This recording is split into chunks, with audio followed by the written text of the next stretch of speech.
katika jina la Yesu. Wewe ni Mungu unayeweza, ni Mungu tupae maarifa, ni Mungu tufundishaye ili kusudi tupate faida. Tuko mahali hapa tena Baba wa mbingu na nchi, kwa sababu tuko mbele zako, tunataka kujifunza na utufundishe Mungu, tufundishaye ili kusudi sisi tupate faida. Tufundishe tena jioni ya leo, tufundishe tena Bwana, tufundishe tena Baba. Tunanyenyekea chini ya mkono wako, tunahitaji kufundishwa na wewe. Habari za mbingu tunataka utufundishe, na habari za ulimwengu huu Baba utufundishe, ili tupate kujua lililo jema na baya, na katika mema tupate kuyafanya. Tunajiachia mikononi mwako. Karibu Roho wa elimu, karibu Roho wa Mungu, utufundishe kwa utukufu wa jina lako Yesu. Amen. Haleluya. Asante. Ikari amani lisa. Katika jina la Yesu. Asante Roho Mtakatifu. Asante Roho wa uzima. Tia uzima kila nafsi inayosikia maneno haya. Tia nguvu Bwana. Inua tena Mfalme. Katika jina la Yesu. Ale Bwana na Mwokozi wetu. Amen. Haleluya. Asante. Karibu tena mtazamaji wangu wa channel hii ya Hope Shine.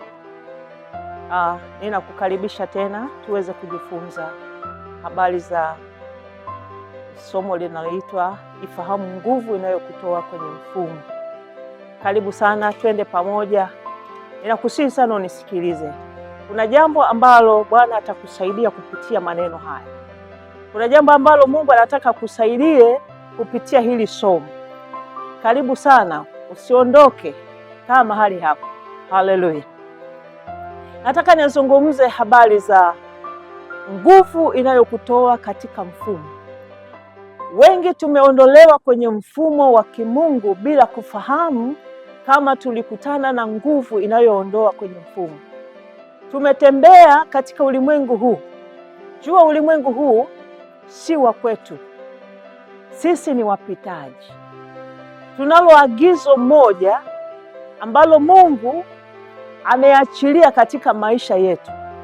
Na hii nguvu ya ulimwengu huu inapigana sana na hiyo nguvu ambayo Mungu ameiachilia katika maisha yetu ili kusudi tuweze kufanya kusudi lake. Sasa nataka nizungumze kidogo. Acha nizungumze kidogo habari za Danieli na wenzake. Wakati Danieli amejitambua yeye ni nani, alimtumikia Mungu wa namna gani, alipomjua Mungu wa baba yake pamoja na mfumo wa kuabudu katika maisha au kuabudu wa Mungu wa baba zake, yani Mungu wa baba wetu, Mungu wa Israeli, Mungu wa Yakobo, Mungu wa Isaka. Alipoufahamu mfumo wa huyu Mungu wa Israeli, alimwabudu kwa moyo na akaadhimia kumtumikia kwa moyo wake wote. Kwa hiyo Danieli hakutaka kuondoka katika mfumo wa kimungu au wa Mungu anayemfahamu. Haleluya watakatifu. Wakati Danieli alipofikia hatua ya kuwa katika hali ya msukosuko na kuchukuliwa kwenda Babeli utumwani, akapelekwa katika nchi asiyoijua, nchi yenye mfumo wake, nchi yenye utaratibu wake, nchi ambayo ina miungu yake. Danieli, kwa sababu alimfahamu Mungu wake, alimtunza Mungu ndani ya maisha yake. Aliutunza mfumo wa kuabudu. Hakutaka kuingia kwenye mifumo mingine. Danieli alitunza ushuhuda. Leo watu wengi, watakatifu wengi wamepoteza mwelekeo kwa sababu kuna nguvu ambayo imewatoa kwenye mfumo. Leo kanisa haliko sawa. Leo kanisa linaabudu Mungu lakini kwa kupapasa. Kwa sababu gani? Kuna nguvu imeingia bila wao kufahamu, bila kujua kama kuna nguvu imeingia ya tofauti na imetuondoa kwenye mfumo. Ndio maana kuna mambo mengi ambayo yanatokea, ule mtiririko wa Roho Mtakatifu ndani ya makanisa kama vile umepungua. Kwa nini?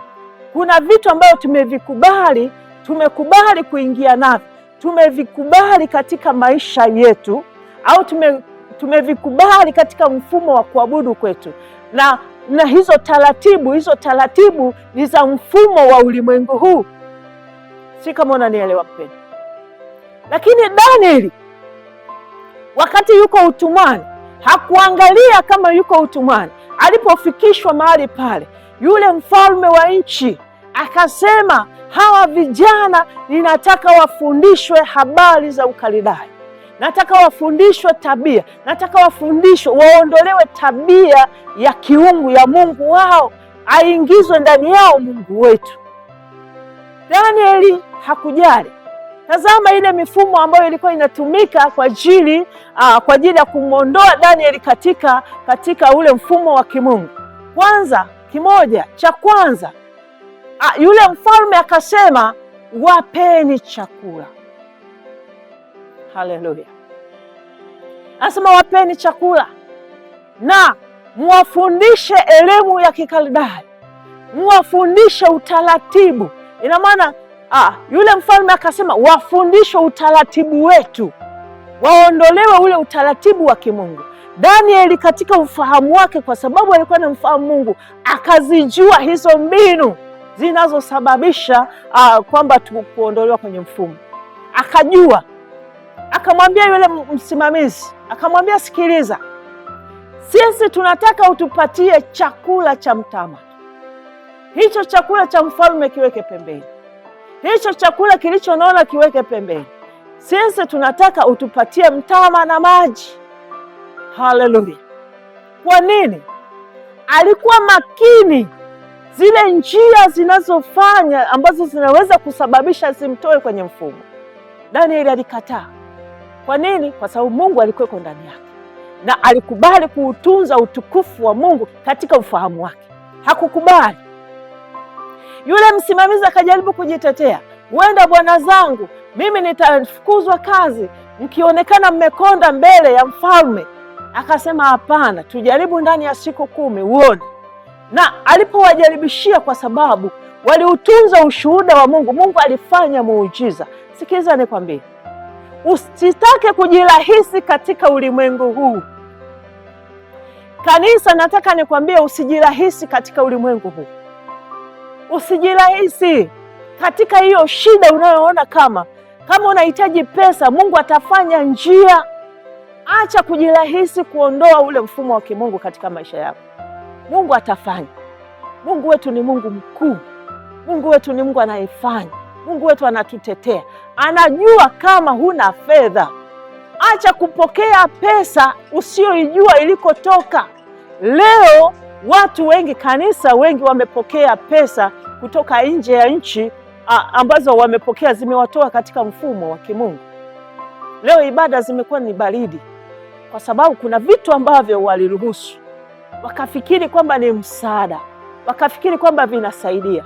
Kuna vitu vingapi ambavyo umevipokea katika maisha yako, kumbe sio msaada, ukafikiri ni msaada. Sio msaada, vinataka kukutoa kwenye mfumo wa kimungu.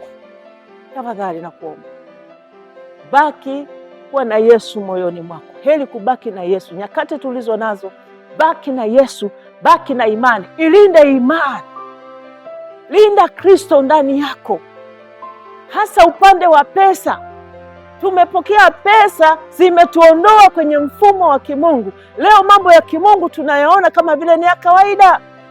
Neno la Mungu sio la kawaida, na Mungu ni Mungu limited, anajitegemea, anafanya kwa yeye anayemtegemea. Jina la Bwana libarikiwe. Danieli aliposikia, akaangalia kwa makini, hiki chakula kinaenda kufanya nini? Kinaenda kuniotoa kwenye mfumo. Lengo la mfalme ni kwamba kama kina Danieli wangebaki na Mungu wao, asingeliweza kuwatumikisha, asingeliweza kufanya kazi zake ndani ya Mungu wa Danieli. Na Danieli hiyo aliifahamu kwamba hii nguvu, kama tutakula chakula, kama tutakunywa na kinywaji ambacho tumepewa, sisi tumekwisha. Na tukishatengana, tukifarakana na Mungu wetu, tayari Ibilisi anatufanya kuwa mali yake. Mungu wetu ni mkuu. Angalia vitu ambavyo vinaweza kukufanya wewe ufarakane na Mungu. Kuwa makini katika ulimwengu huu. Leo shetani amecheza na vitu vingi. Tumeviona kama ni vitu vya kawaida, lakini ukweli ingia katika kuomba. Ukiingia katika hali ya kuomba, unashangaa kuna nguvu ambayo imepotea. Unapoteza nguvu ya maombi, unapoteza nguvu ya mahubiri. Leo hii tumejikuta katika kuhubiri, tunataka kuhubiri kwa namna ya kufurahisha wengine, ili kusudi wengine wasiondoke, ili kusudi wengine wasiumie. Lakini ukweli utabaki, neno la Mungu litabaki kuwa ni kweli. Angalia mifumo inayokusababisha uondoke kwenye mfumo wa kimungu.